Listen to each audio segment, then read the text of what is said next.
want you to look at something right now. Think of some major goal you want, or maybe it's one you're already working on and you have experienced a lot of setbacks, a lot of defeats. You've experienced a lot of disappointment. Maybe you've already given up, and maybe you just need a little fire, a little encouragement to get back in the game again. Here's what I want you to look at. There are winners, and there are losers, and there are people who have not discovered how to win. And all they need is some coaching. All they need is some help and assistance, just a little support. All they need is some insight or a different strategy, a plan of action to make some adjustments that will open up the key to a whole new future for them, that will give them access to the unlimited power that they have within themselves. That's all that they need. So what I want you to do is think about something you want for you, that's real for you, that's important for you, that will give your life some special meaning and power. And I don't even want you to say, I can do that. I don't want you to assume that. See, 5 years ago when I started out in this area, I would not have been able to make the mental leap that I would be up to where I am right now. I don't want you to begin to just psych yourself out. No. I want you to be able to say something to yourself that will enable you to maintain a level of integrity with yourself. That when you say this, even when you face tremendous setbacks, it will be a benchmark to keep you in the game, to keep you moving forward and experimenting and readjusting your strategy and your plan of action, continuously looking for ways to win. So what is that something? When you got an idea you want to move on, you might not have the money, you might not have the education, you might not have the support or the resources you need. What is that something that can keep us going, that will enable us to act on our dream? What's one of those keys that will begin to help us to discover the secrets to our dream? Here's what I want you to repeat after me, please, with power and conviction. Say, it's possible. That's all I want you to do when you look at your dream. Just say to yourself every day, it's possible. Just say that every day to yourself, it's possible.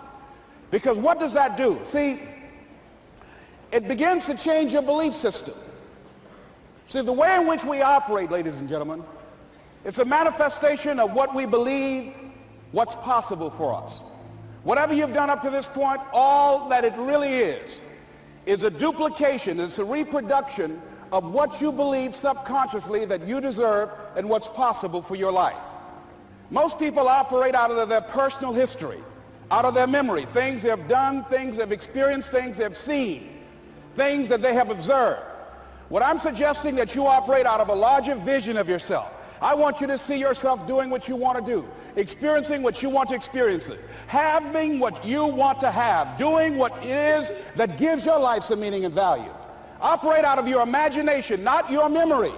Because whenever you look at where you want to go, I'm wanting to warn you, you will have some conversation back here after you go through the data that you've experienced in life saying you can't do it.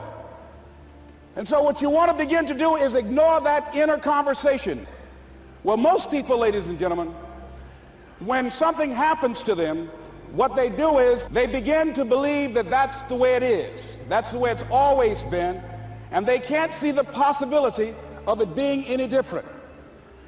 Example, before April 1954, the common belief, the universal belief, because it had been tried again and again and again and people had failed, the belief was that man was not physically capable of breaking the 4-minute barrier, that he could not run a mile in less than 4 minutes. That was the belief on the planet. It had never been done.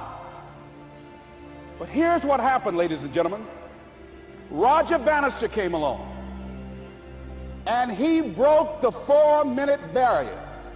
Now here's what's significant about that. Since that time, up to this day, over 20,000 people have done it, including high school kids. What changed?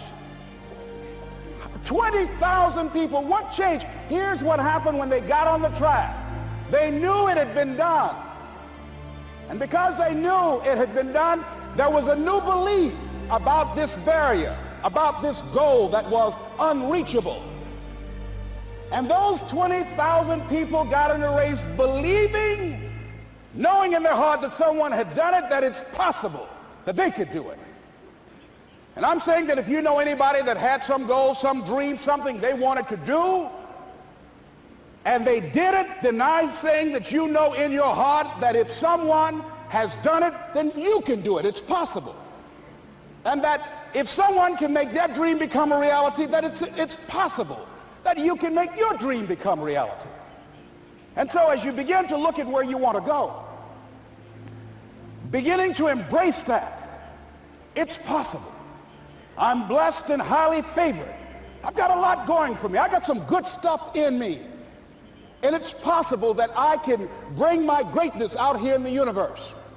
That I can do what I want to do. It's possible I can write my own book. I can have my own business. I can take the trip and travel around the world. It's possible. I can bounce back from adversity and reinvent my life. It's possible. Regardless of where I am, the things can get better for me. It's possible. I'm thinking about two men right here in Chicago who are fairly successful, similar background, educated. They worked for a corporation for many years, and they were among many people that were laid off. Two guys who were very good friends. One went out looking for a job for several weeks along with the other one, and they faced disappointment and rejection again and again and again. They couldn't find any work, which is the story of many people across this country. One guy stopped. He became discouraged. He stopped going. He stayed home looking at television, became very argumentative and toxic with his wife, drinking beer, getting on the phone, talking to his other negative, unemployed friends, and he just gave up. The other guy kept looking for a job everywhere he could go. Every time he could get an opportunity, kept asking people, networking, checking the newspapers every day, kept going everywhere he could, trying to find a job. You have too much education. You're overqualified. You won't be here long enough. He kept going. He kept going. He went to a place and said, look here, I tell you what, if you can't hire me, and I know you can use my talents, abilities, and skills, I don't want to sit home and do nothing. Just let me do some volunteer work. You don't have to give me anything, all right? I just want to work. I want to be busy. Guy said, okay, it's on you now, but don't expect me to give you anything. It's okay. This guy came in and worked. He was the first one there. The last one to leave was the best employee there. About 4 weeks later, one of the top managers quit. They were looking for a replacement. Guess who they selected? This other guy. This guy who was volunteering his time. He got the job. What was the difference between the two men? Eyesight and mindsight. Eyesight is judging on what you see. Judging according to appearances. But mindsight is how you interpret what you see. One guy said, it's not possible. It's over. I'm finished. I can't do it. I can't make it. He surrendered.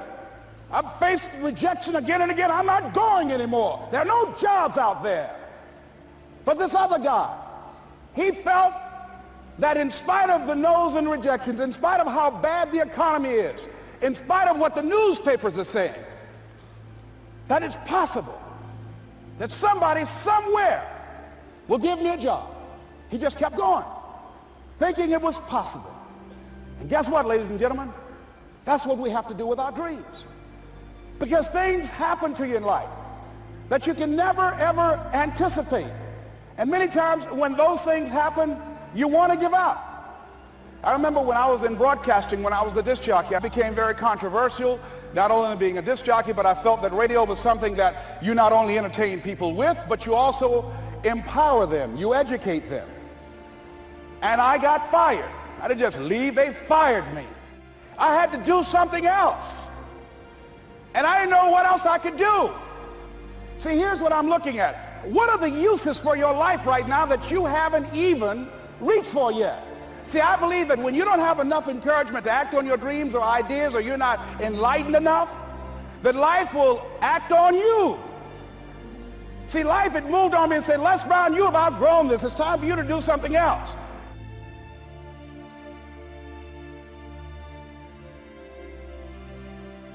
Here's what I did. I had to think of something else. And so a guy suggested to me, he said, Les, why don't you run for office? I said, man, I've never run for office. I've never known anything about how to operate in the political arena. I've heard encourage people to register to vote and get out to vote, but I don't know anything about politics. You got to do what you can where you are with what you have. I didn't have any money. I didn't know anything about the political process. I didn't even have any support. But here's what the guy told me. It's possible you could win. That's all I had. I was running against an endorsed candidate. He was an incumbent. He had the newspaper support, all of the leadership in the community, and I was challenging this guy. So I had a saying when I was on radio, stand up for what you believe in because you can fall for anything. And I would go door to door. I have my kids on one side of the street. I would be on the other, and I'd knock on doors. Hello, my name is Les Brown. Tell everybody I'm still standing.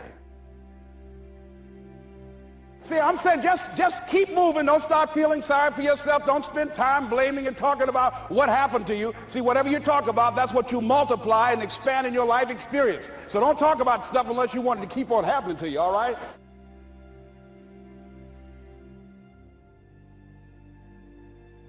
As I continue to do that, had my children with me, we're going door to door, didn't have enough money. Eventually, we got close to the election and something happened that really surprised me. Guys who I thought were going to either support me or stay out of it, various powerful community leaders, they became involved in it and they endorsed my opponent. I felt devastated. Now that's going to happen to you when you're working on your dream. Things are going to happen that's going to catch you on the blind side. That was shocking to me. They didn't have to do that. All they had to do was just stay out of it. You want to make your dream come true, you got to stay focused. Some people rather get even than get ahead. Stay focused on where you want to go. I just kept on doing what I was supposed to do. And so I was driving to the radio station. My opponent had over $20,000. I had less than $800. As I was in the radio station, the guy said, "You're going to make a commercial?" I said, "Yes." He said, "It better be a good one because that money can't go pretty far here."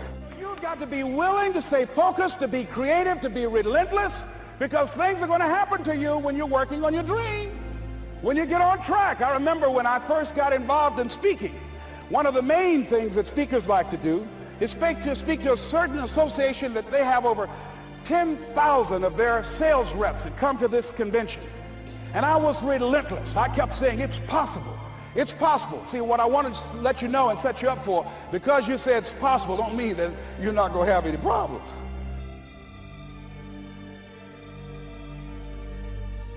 I was working. I kept saying, it's possible. They got other speakers on this program. I can be on that program too. I kept selling myself. I got all fired up. And I was calling them every day, every day. And the lady finally said, "Mr. Brown, I tell you what, we want you to come in and talk to our sales executives. You got the kind of fire and guts that they want, that will motivate them. And let me tell you something else. We want you to bring your motivational tapes. You're going to need at least $50,000 worth of tapes." I said, "Is that right?" "Yes, because they want to keep that drive alive." I said, "All right." I called the guy to duplicate my tapes. I said, "Don, how you doing? This is Les. Let me tell you, I got a major speaking engagement." I said, "Man, it's a speaker's dream. I need over $50,000 worth of product." He said, "Les, you don't have that kind of credit."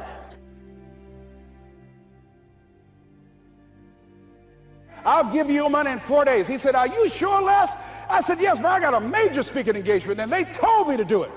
He said, "Man, that's a big order. Let me talk with the lady with you." I said, "Hold on just a minute, man." Call the lady back. "Hello, Evelyn, how you doing? This is Les Brown. I got Don on the phone. What did you say? Do I have the speaking engagement?" "Yes, you do." And what else you suggest? Les, our people, they buy a lot of tapes. Your tapes are very popular among them. I'm saying bring at least $50,000 worth of tapes, Les. You'll sell everything you got and more.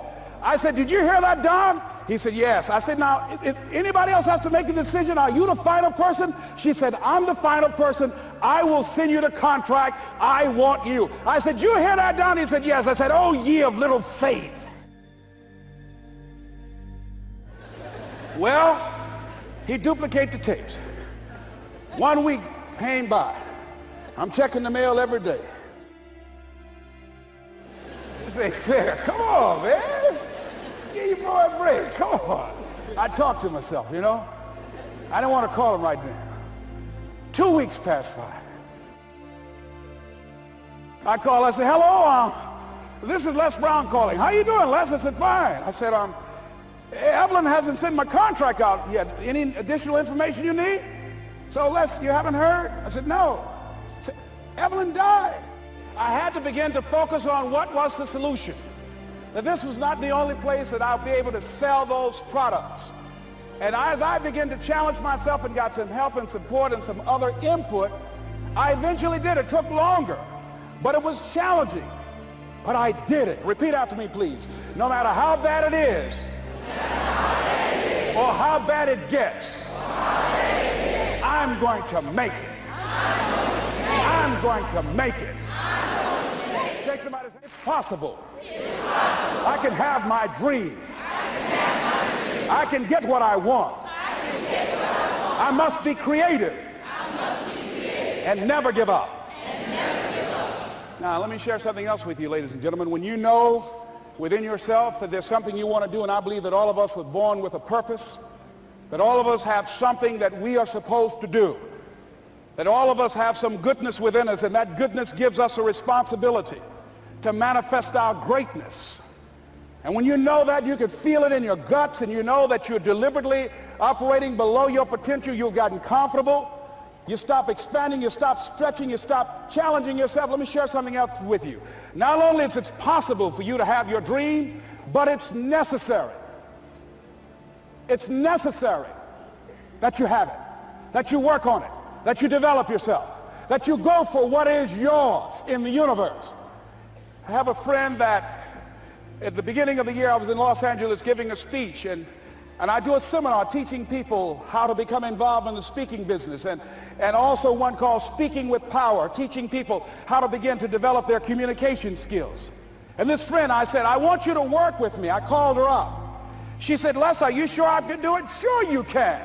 You have a PhD in communications. I don't have that. If I can do it, sure you can do it. In fact, I'm going to give you the support that you need. Here's what I realize, ladies and gentlemen. We only have enough energy to take us to a certain level. But it's necessary that we assemble ourselves with other people who share our vision, other people that can see it for us, to give ourselves a home court advantage.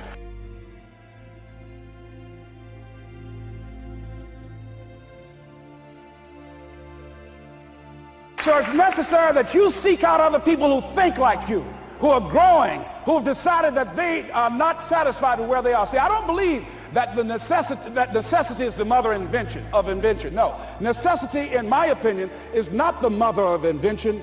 Refusing to accept things the way that they are is the mother of invention. When you decide, I'm not going to settle for this, this is not going to be it for my life, I deserve more than this. See, that will start making you do some stuff. See, a lot of people go to work every day miserable, and all they do is just talk about how miserable they are. But they don't do anything about it. So I was telling her that I knew she hated her job with a passion. I said, you can do this. You got more going for you than I have going for me. And we've been going through this for years, ladies and gentlemen. She'd been to my seminar speaking for a living. She brought her husband, and that was one of the major problems that I realized that happened in her life. He couldn't see it for her. So you got to make sure that you have people in your life that can see it for you, that will encourage you. If you can't see it for her, don't tell her that. Just give her some support. What if you're wrong? It's possible, man, that if I'm doing it, she can do it. Well, you're different. How are you going to tell me that? You've seen her speak. She's got great speaking skills. Don't underestimate her. You don't know. You've got a great woman here. But you see, people who can't see it for themselves can't see it for you. 3 days later, ladies and gentlemen, I got an emergency call at my office. It was from her husband. He called and said, tell Les Brown that Marion is dead. I said, oh no. When I was flying there to go to the funeral, and I remember the last time that I saw her, and I had some of her papers that I had gotten inadvertently confused with mine, and I took them home. And I was searching through these papers to do one of her works. She was a prolific writer. And what got me, what was so sad that made me begin to cry, was that there were poems that she had started that were profound poems, great thoughts, that she didn't complete. Plays that she had started that she didn't complete. See, that poem was given to her. I can't finish that for her, nor can you. That play, whatever the outcome that she had envisioned, that she had imagined, was given to her. Only her. And that she's the channel that was going to come through. You are here, and you are the vessel, you are the outlet for the universe. That you've been selected. There's something for you to do. I believe all of us have some purpose for being here. And as I was going to the funeral, and I was reading a newspaper that said that millions of people are dying because of what they're eating, talking about their diet. And I'm sure that it was Marion talking to me, whispering, saying, Les, the next time you speak, say that even more are dying because of what's eating them. You've got to find ways to increase your sense of self-appreciation, because if you don't, you're bombarded with negative stuff every day that beats you down, and you will find yourself unconsciously engaged in self-destructive behavior. If you don't program yourself, life will program you. So you want to have an agenda for your life. It's necessary that you have some direction for your life. A friend at the National Speakers Convention gave us a presentation, and it really struck me. He was talking about when he was traveling across Europe, Warren Gresham, and he said at different points, soldiers would wake them up on their journey and ask him the question. And I posed this to you. The question was, where have you been? Why are you here? And where are you going? And that's what I ask you. Where have you been? Where have you been up to this point?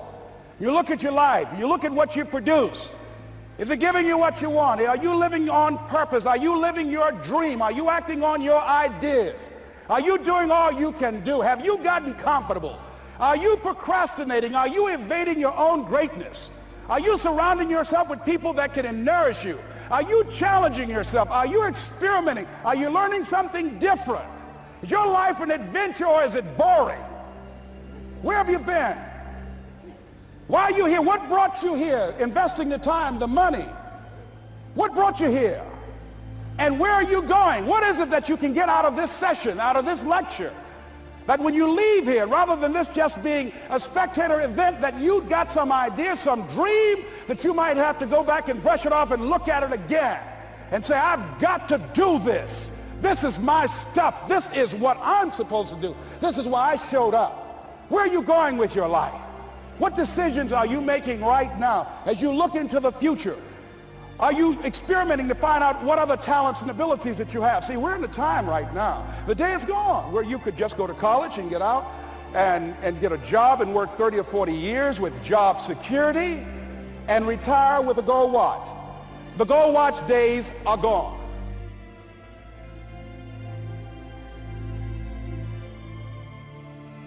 Now you have got to be multi-talented and multi-skilled. You've got to use all your stuff. You don't know what else you can do. I didn't know I can do what I'm doing right now. It's necessary that you stretch and challenge yourself and say, let me see. I start out as a trainer. I'm a trainer. That's what I am. That's what my expertise was in. And then I decided, let me see, can I speak?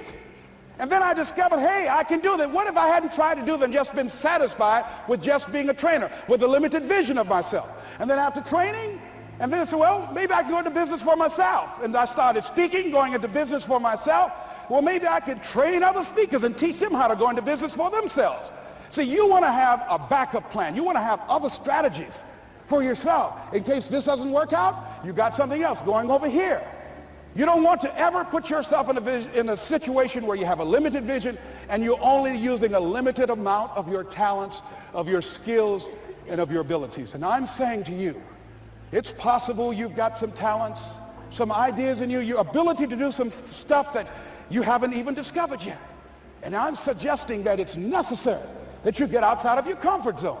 It's necessary that you develop some new relationships where you can learn from people. It's necessary that you do reading, that you do research. It's necessary, if you're already involved in some business, that you don't be satisfied with where you are. If you want to make it today, it's necessary for you to constantly look at ways of getting better. Not only is it possible for you to have your dream, and it's necessary for you to challenge yourself to go after it and get better and leverage relationships that can help you get to where you want to go, but it's you. The major key to your reaching your dream, your living up to your greatness, your making your contribution is you. If the economy is good, fantastic. If the banks are loaning money, that's great.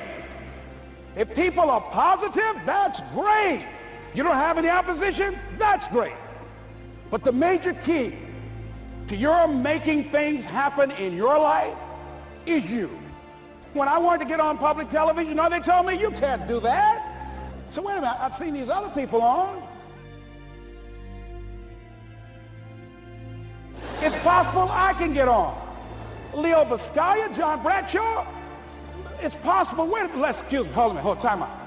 Let's be realistic. Come on, be logical. I said, well, wait a minute, why can't I do it? Well, let's look here. Think about guys who have credentials, all kind of credentials. You don't have any college training. They're not going to put you on television. Give me a break. Let me tell you something. What people think about you and the possibilities for your dream is none of your business. That's their business. They have no imagination, ladies and gentlemen.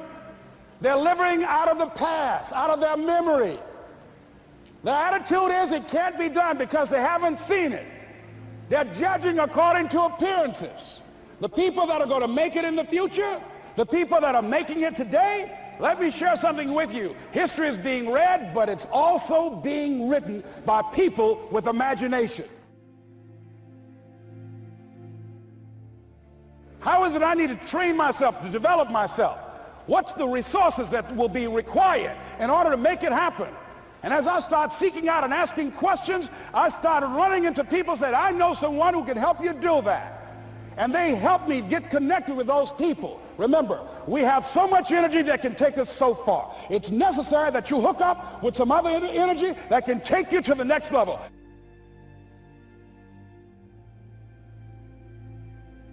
You want your stuff? It's necessary you take responsibility for it, that you make it happen, that you don't give up, that you don't take any objection or disappointment or defeats personally, that you keep on keeping on, that you don't decide that I can't make it because you can't see the light at the end of the tunnel, that you realize that's a part of the program. And here's something you've got to resolve. Say this to yourself every day. See, as long as you're breathing, you got a shot at your dream. That's the way I resolve. Say this, please. It's not over until I win. You got that right. It's not over till I win. Not over till I get through. It's not over till I get over. Not over till I get what I want. Door can't open today, look out. I'm going to come back and take the hinges off. You've got to have that kind of courage, that type of determination. If you want to make it happen, it's you. That you've got to take personal responsibility to make it happen. That you have got to own what it is that you want to do. If it's taking care of your well-being, if it's making a difference in our school system, if it's working with senior citizens, if it's to protect our ecology, if it's to create an economic renaissance, if it's just to take yourself to another level, it's you. You've got to make that happen. We can point out many things that can make it inconvenient or can slow us down. But ultimately, it's on us. Next step is, not only is it possible and necessary, and it's you to live your dream, to make this greatness that you have within you become a reality, but what I've come to appreciate when you're working on changing your life, changing some bad habit, getting out of addictive situations or relationships, or working to build a dream or making a difference in our society, or learning something that's very challenging. Here's what I realize, ladies and gentlemen, and develop a great deal of respect for. It's hard. Easy is not an option. It's hard living. Life is hard. See, it's hard when you are 49 years old, been working on a job for 17 years, and they come in and tell you you're finished and give you 1 week severance pay. And you got to start all over again. It's hard when you're married and raising children and your children are crawling and your husband dies unexpectedly. It's hard handling just the tragedies of life. It's hard when you're working on something and you put everything you have in it and it doesn't work out. You lose your money and other people's money. It's hard. It was rough when I lost my job and I could not find a job. It was humiliating and embarrassing, borrowing money, and then I couldn't pay the money back when I told them I would. That's rough. How people look at you, how they respond to you. It's very hard. It's humiliating. Here's what I discovered that happens to you in life, that you will go through things, and while you're going through them, you can't understand why it's happening to you. But after you go through it and you get back and you look at it and you say, oh, now I understand why I needed that lesson. Have you ever happened to you? Raise your hand. Has it ever happened to you that I couldn't understand it then, but after I got through it, then I saw that that was preparing me for bigger and better things. That as you go through the challenges of life and you look at it and embrace whatever comes to you, don't run from it. Step toward it. Don't try and duck it like most people do. See, most people want it easy. See, easy come, easy what? Easy go. See, but when you go at what you're going to deal with and you deal with the difficulties of it, when you handle those hard things close at hand, making those hard decisions right now that you don't want to make, learning those things that you don't like to do, but you know that in order for you to get where you want to go, this is one of the hoops that you have to flip through. And I'm saying to you, whatever you got to do, do it, because if you don't, life is going to whoop you until you surrender and say, okay, all right, I cooperate, okay, I learned, okay. It had to wear me out a long time. So if it's hard, then do it hard. Now, how do you hang in there during the hard, difficult times? Les, you must have faith. You've got to believe in yourself. You've got to believe in your abilities. You've got to believe in your service, your company, your ideas, unquestionably. You've got to have faith, and that faith gives you patience. That is not going to happen as quickly as you want it to happen. A lot of things are going to happen that will catch you off guard. And so therefore you've got to deal with and handle it as it comes. And not only that, but that faith and patience drives you into action. You've got to keep moving and keep plugging away. In the Far East, they have something that's called the Chinese bamboo tree. The Chinese bamboo tree takes 5 years to grow. And when they go through a process of growing it, they have to water and fertilize the ground where it is every day.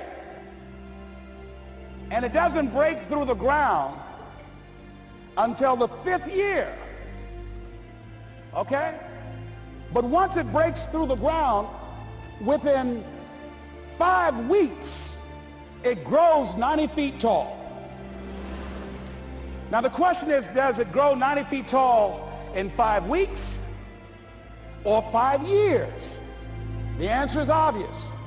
It grows 90 feet tall in 5 years, because at any time had that person stopped watering and nurturing and fertilizing that dream, that bamboo tree would have died in the ground. And I can see people coming out talking to a guy out there watering and fertilizing the ground that's not showing anything.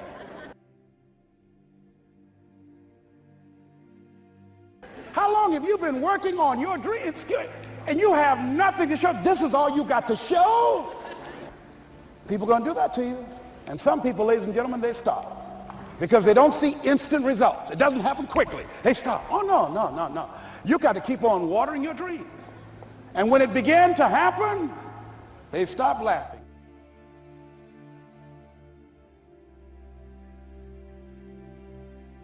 See, during those hard times, we didn't know how you're going to make payroll. During those times when you fail and things didn't work out, they were nowhere to be found. But you know what I discovered?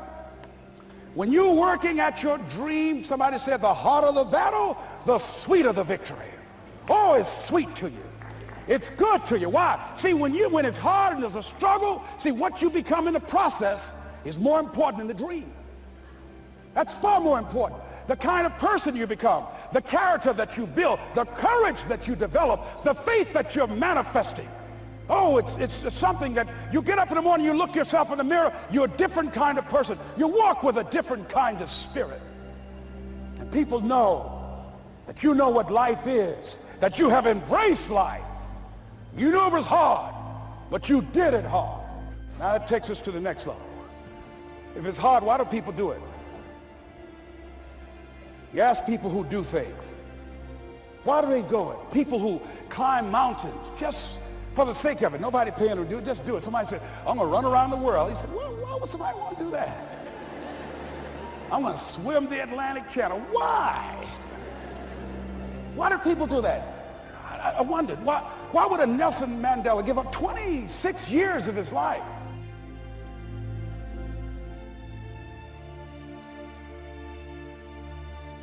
I'm saying to you, you know why people do what they do? The people who go after their stuff, what makes it worth it? It's got to be your passion. You got to love it, ladies and gentlemen. You got to love it. It's got to be what you are supposed to do. You want to sing, and even though they want to invite you to Carnegie Hall, you're going to sing to anybody that listens to you, including singing to yourself.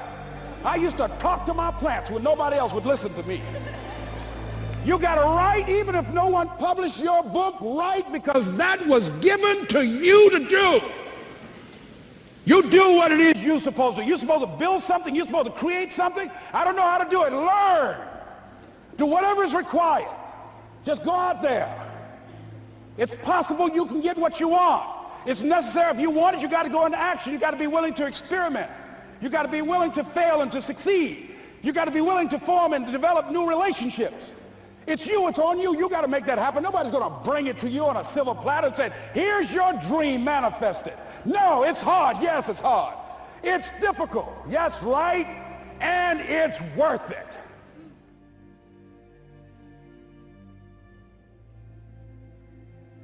That's right. You think peer pressure happened overnight? We went through peer pressure. I remember as a kid, some guys said, hey, Les, me and another fellow named Willie Lower, we were going home. Hey, man, we're going down to Gould's, man, and knock off a grocery store. I said, look here, I don't want no part of that. I'll see y'all later. Say, y'all chicken. I said, that's all right, you say whatever you want. Low star. I'm not chicken, man, don't call me chicken. Then why don't you come? We didn't even ask you to come into place, man. All you do is just drive the car, that's all. I don't know how to drive that good. Well, we're trying to get Les to come. He's chicken. Hey, I'm not driving nothing, all right? Willie, don't care about what they say, man. Leave him alone. You want to go do it? You find somebody else to drive, or you drive yourself. Come on, Willie, man. Pull him, he stopped. I ain't chicken. All I got to do is drive? Yeah. I said, Willie, that sounds simple, man. Don't go, man. He went.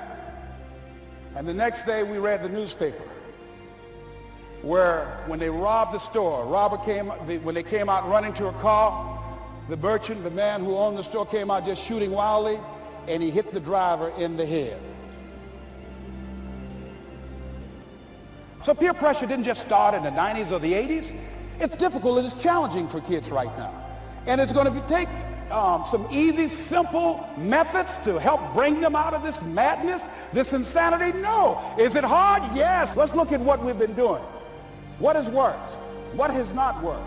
Let's look at where we want to go. What is it that we want to produce? What is it that we want to create for our young people? And as we think about that, Start experimenting with different methods and techniques to create and to produce that. And begin to believe that it's possible through our commitment, through our vision, through our determination, our relentlessness. Because of our belief, it's possible that we can reduce the teenage homicide rate, the teenage pregnancy rate, the dropout rate. That it's possible, looking at what kind of world are they going to be in. As we look at the global economy, that as we begin to use our collective will and genius and resources, it's possible that we can create an educational system that not only will test their minds with information and facts and figures, but will teach them how to think and be creative, and what does it mean to be a human being and to value human life, and how do you make relationships work? How do you bounce back from adversity? It's possible that we can give them a curriculum that will give their lives a sense of purpose and direction and meaning, and teach them how to begin to know and operate on a higher level of being, where they become assets to our society rather than liabilities. What if we leave here with that kind of consciousness that it's possible, as opposed to saying we have to write this generation off, that it's possible that we were born for such a time as this and that, that maybe someone here has the idea or the method or some plan of action or an approach that can resolve many of the problems that we're facing with young people today. Whatever we have to do to save our children, it's worth it.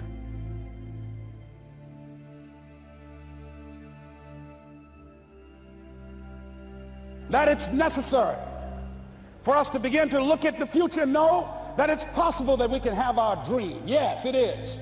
Other people have done it, then we can do it. We fail a lot of times. Well, a lot of other folks fail, and eventually they came back and they succeeded. So it's possible we can have what we want. And we know that we want to get it. It's necessary that we align ourselves with people that think like we do. It's necessary we get negative, do-nothing people out of our lives. It's necessary we never stop learning and growing and developing ourselves. It's necessary that we never give up. We know that it's you, it's me. It's being responsible for our stuff and deciding that we're going to keep on keeping on, that we're going to find a way to win or find a way to make it happen. And we know it's hard. It's not going to be a picnic.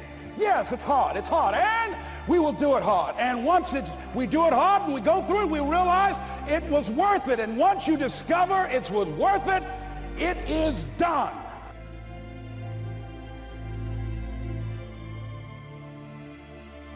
That when you're working, you have a wall to break through. Let's say a friend of mine who runs a marathon, and he says, when he's running the 26-mile marathon, he said, let's say that hypothetically, that 18th mile is the wall. He said, Les, when you get there and you're running, he says, everything in you is telling you to stop, to give up. Every muscle is aching. And you're saying to yourself, I can't do it. I can't do it. And you just keep on and you keep on and you keep on. It seems like you're moving at slow motion. And then eventually when you break through that 18-mile wall, then you know it's like done and you're on automatic and you glide on in and you know it's there. You know you're going to get to the finish line. And we've all had experiences where we were working on something and we knew it was possible. And we did those things that were necessary to bring it into reality. We took the responsibility to make it happen. Other people couldn't see it. A lot of people didn't believe it. You were attacked. You were criticized. People were opposing you, but you kept on doing it. It was hard, it was rough, it was difficult, but to you it was worth it. And eventually you got to a level you know, can nothing stop me now. I'm on the move. I'm on the move. Finally, I'm thinking about a friend of mine who is no longer operating on this dimension. His name was Jack Boland. He had this vision of a church that would serve various types of needs for people, their supportive needs, and helping them in recovery from drugs and alcohol and whatever addictions that they might be involved in. And he was known for bringing in different kinds of speakers. And over a year ago, he was diagnosed as having cancer, and he announced to his congregation that he's going to be taking chemotherapy, and that it was a possibility that the cancer would go in remission, and he was optimistic about that. And sure enough, it did for a year. And one of the things Jack always talked about is that he wanted to have his funeral while he lived. And so he invited a few friends, Wayne Dyer and myself and a few other speakers. He didn't tell us why we were there, but once we gathered there, the church, they told us in the room that Jack is going to announce to the congregation, he's bringing his doctor up. The doctor is going to say that we felt we could keep it in remission. It's out of remission, and he doesn't have much time left. And whatever words you want to say to Jack that you would say if he had made his transition, speak those words now. Well, we were shocked and we were somewhat stunned until Jack got there. They brought him in a wheelchair, and boy, was he courageous, and he had a strong smile, and they helped him up the steps, and he sat behind the podium. And each of us got up and we said a few things about Jack and the impact that he made on our lives. And he said, the doctor, after announcing that Jack didn't have long, he says, "Doctor," he said, "I accept what you say, but it's possible that does not have to be the case. But if it is, I will enjoy life to the very last breath I take, even the chemotherapy. I will enjoy that." And Jack did, ladies and gentlemen. And when they said that all of his vital organs were failing, they called his family and his close church staff to the hospital and said, "He's dying." And so they came and they all gathered in the room. And Jack at that time was unconscious. And he gained consciousness. And he looked at them and he said, with what strength he had, he said, "I want to thank you all for being here. You've been a great staff to me." He looked at his sons, his daughter. He said, "You've been a great family." He said, "Don't feel sorry for me." He said, I'm ready to go. I'm looking forward to the next adventure." And he sat there for a little while, laid there, and he closed his eyes. And